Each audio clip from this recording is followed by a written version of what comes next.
तो चलिए आज कॉन्स्टिट्यूशन के लेक्चर 10 को आज कंटिन्यू करेंगे। अगर आप मेरे चैनल पर नए हैं तो हमारे चैनल को लाइक एंड सब्सक्राइब करें ताकि आपको कोई मैं नया वीडियो अगर बनाता हूं तो आपके पास नोटिफिकेशन पहले आ सके और आप इस वीडियो का लाभ ले सके। तो अगर आप मेरे चैनल्स में प्रीवियस वीडियो को अगर आप कॉन्स्टिट्यूशन के नहीं देखा आपने तो आप जाकर के प्लेलिस्ट में जाकर के देख सकते हैं। मैं आपको लिंक डिस्क्रिप्शन में दे दूंगा, आप वहां से देख लेना। चलिए आज कॉन्स्टिट्यूशन के आर्टिकल 16 को कंटिन्यू करते हैं, जिसके अंतर्गत आज आपको बताएंगे आर्टिकल 16 एक्चुअली कहता क्या है। देखिए, constitution of India has given a good interpretation of this tact equal employment chance. तो भारतीय संविधान में ना आर्टिकल 16 को बहुत अच्छी तरीके से व्याख्या किया गया और बताया गया क्या, इक्वल एम्प्लॉयमेंट चांसेस, जिसके अंतर्गत क्या क्या पॉइंट है देखिए। Access to job, condition of employment, relation in the work place, the evolution of performance, the opportunity for training and career developments, ये सारे पॉइंट्स को इसमें अच्छी तरीके से बताया गया। तो देखिए एक्चुअली आर्टिकल 16 कहता क्या है, equality of opportunity in the matter of public employment, है ना। पूरा एकदम समान अधिकार मिलेगा कब, मैटर ऑफ पब्लिक एम्प्लॉयमेंट में। जो भारत के जितने भी नागरिक होंगे सबको अधिकार मिलेगा, वो पब्लिक एम्प्लॉयमेंट में जाकर के अपना क्या बोलते हैं कि जॉब पा सकते हैं, अपॉइंटमेंट ले सकते हैं, उनको समान अधिकार मिलेगा। देखिए कहता है कि article 16, there shall be equality opportunity for all citizen in matter relating to employment और appointment to any office under the states. क्या कह रहा है, there shall be equality of opportunity, मतलब समान अधिकार मिलेगा अपॉर्चुनिटी का किसको, भारत के नागरिक को, in matter relating to employment, किस मैटर में, मैटर रिलेटिंग टू एम्प्लॉयमेंट और अपॉइंटमेंट, चाहे वो एम्प्लॉयमेंट हो, रोजगार हो या फिर अपॉइंटमेंट हो, कहाँ, any office under the state, चाहे भारत के अंतर्गत कोई भी ऑफिस हो या फिर क्या स्टेट गवर्नमेंट हो या फिर क्या बोलते हैं यूनियन गवर्नमेंट हो, उसके अंतर्गत अगर कोई एम्प्लॉयमेंट या अपॉइंटमेंट होता है तो सबको समान अधिकार मिलेगा, सब जाकर के रोजगार प्राप्त कर सकते हैं। नेक्स्ट आते हैं आर्टिकल 16 क्लास 1 क्या कहता है। देखिए, guarantee equality opportunity for all citizen in matter of employment और appointment to any post under the state. वो क्या करता है आर्टिकल 16 का क्लास 1 क्या कर रहा है, गारंटी दे रहा है किस चीज़ का, इक्वालिटी ऑफ अपॉर्चुनिटीज़, मतलब सबको समान अधिकार मिलेगा, किस में, मौका मिलेगा, किस चीज़ में, क्या किसके लिए, फॉर क्या बोलते हैं, for all citizen in matter of employment और अपॉइंटमेंट, मतलब भारत के जितने भी नागरिक हैं सबको समान अधिकार मिलेगा या तो एम्प्लॉयमेंट में या फिर अपॉइंटमेंट में, जो क्या होगा, any post under the state, या किसी प्रकार का पोस्ट निकलेगा भारत के अंतर्गत तो उसको समान अधिकार मिलेगा, वो अधिकार प्राप्त कर सकता है। आर्टिकल 16 क्लास 1 ये कहता है। नेक्स्ट देखते हैं आर्टिकल 16 क्लास 2 क्या कह रहा है। Article 16 clause 2 says that no citizen shall on ground only religion, race, caste, sex, descent, place of birth, resident of any them be ineligible for discrimination against the respect of any employment और office under the state. देखिए article 16 class 2 क्या करता है कि किसी व्यक्ति के साथ भेदभाव नहीं किया जा सकता, किस ग्राउंड पे, चाहे रिलीजन के, धर्म के आधार पे, चाहे रेस के आधार पे, चाहे कास्ट के आधार पे, चाहे सेक्स के आधार पे, चाहे डिसेंट प्लेस ऑफ या प्लेस ऑफ बर्थ के आधार पे उस व्यक्ति के साथ भेदभाव नहीं किया जा सकता। किस मामले में, एनी एम्प्लॉयमेंट और ऑफिस अंडर दी स्टेट। ठीक है, आर्टिकल 16 क्लास 2 ये कहता है। नेक्स्ट देखते हैं आर्टिकल 16 क्लास 3 क्या कह रहा है।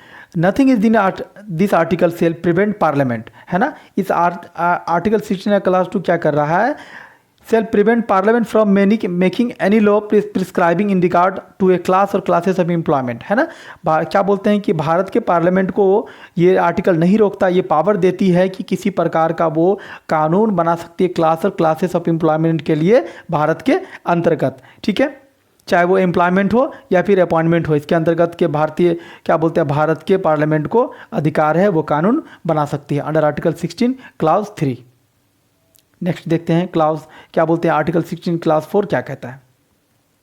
Enable the state to make provision for the reservation, और ये क्या करता है, स्टेट को अधिकार देता है किस चीज़ के लिए, provision for reservation of post in government job in favor of any backward classes or citizen which in the opinion of the state is not adequately represented in the service of the state। और ये क्या करता है, state को power देता है, किसी प्रकार का वो कानून बना सकता है, रिजर्वेशन दे सकता है, किसको, किस चीज़ में, post in government government job के अंतर्गत किसके फेवर में, बैकवर्ड क्लासेस, है ना, कोई बैकवर्ड क्लासेस है उस बैकवर्ड क्लासेस ऑफ सिटीजन्स, कोई बैकवर्ड क्लासेस नागरिक है उसको, ठीक है, जिसका पर्याप्त रिप्रेजेंटेशन नहीं है सर्विस ऑफ द स्टेट। वो बहुत पिछड़ा वर्ग के लोग हैं, उनका क्या बोलते हैं कि योगदान पब्लिक एम्प्लॉयमेंट में बहुत कम है, तो उससे रिगार्डिंग क्या कर सकती है, स्टेट किसी प्रकार का कानून बना सकती है। ठीक है, आर्टिकल 16 क्लास 4 ये कहता है। आर्टिकल 16 क्लास 4A है ना, ये जब 77 अमेंडमेंट हुआ था 1995 में, तो ये ऐड किया गया था हमारे भारतीय संविधान में। ये क्या कहता है, empower the state to make any provision. ये क्या करता है, स्टेट को पावर देता है any provision for reservation in matter of promotion for SCs STs। ठीक है, तो ये स्टेट को क्या करता है, अधिकार देता है, पावर देता है रिजर्वेशन से रिलेटेड मैटर के लिए। किसके लिए, SC और ST के लिए, which in the opinion the state are not adequately represented in the service under the state. ठीक है, उनका योगदान SC ST में के लोगों का क्या बोलते हैं कि स्टेट सर्विस वगैरह में या फिर क्या बोलते हैं गवर्नमेंट सर्विस वगैरह में उनका बहुत ही कम योगदान है। वो पिछले वर्ग के लोग क्या बोलते हैं कि सर्विस वगैरह में नहीं है, तो उनको रिजर्वेशन वगैरह दिया जाएगा। ये क्या बोलते हैं 77 अमेंडमेंट के अंतर्गत 1995 में आया, जो क्लास 4A ऐड किया गया आर्टिकल 16 के अंतर्गत। उसके बाद एक और अमेंडमेंट आया, क्या बोलते हैं कॉन्स्टिट्यूशन 81st अमेंडमेंट। इसके अंतर्गत कब हुआ, ये 2000 में ऐड किया गया। ये क्या कहता है, देखिए, constitution which seeks to in 50% reservation limit for schedule caste and schedule tribes. इसके अंदर क्या क्या किया गया, 50% जो रिजर्वेशन का जो कंसेप्ट था ना शेड्यूल कास्ट और शेड्यूल ट्राइब्स के लिए, उसको क्या कर दिया गया, जो वैकेंसीज वगैरह थे ना, जो कि इसमें क्या होता था कि पहले 50% रिजर्वेशन वगैरह था, है ना, तो 50% रिजर्वेशन में से क्या हुआ कि कुछ लोग आधा रिजर्वेशन क्या बोलते सीट फुल हो गया और कुछ फिल नहीं हो पाया किसी कारणवश। ठीक है, तो वो क्या होता था, नेक्स्ट ईयर ऐड हो जाता था। इसको क्या किया गया, इसको खत्म कर दिया गया, जिसको हम लोग क्या कहते हैं, कैरी फॉरवर्ड रूल। आर्टिकल 16 का क्लास 5 क्या कहता है, देखिए, a law can provide that increment of an office related to religion. अब ये आर्टिकल 16 का क्लास 5 जनरली समझिए, ये कहता है कि किसी मंदिर में अगर किसी व्यक्ति का अपॉइंटमेंट होगा ना, तो वो धर्म से हिंदू होना चाहिए। किसी मस्जिद में अगर किसी इमाम का अपॉइंटमेंट होगा, तो वो धर्म से मुसलमान होना चाहिए। ये कहता है इसके अंतर्गत।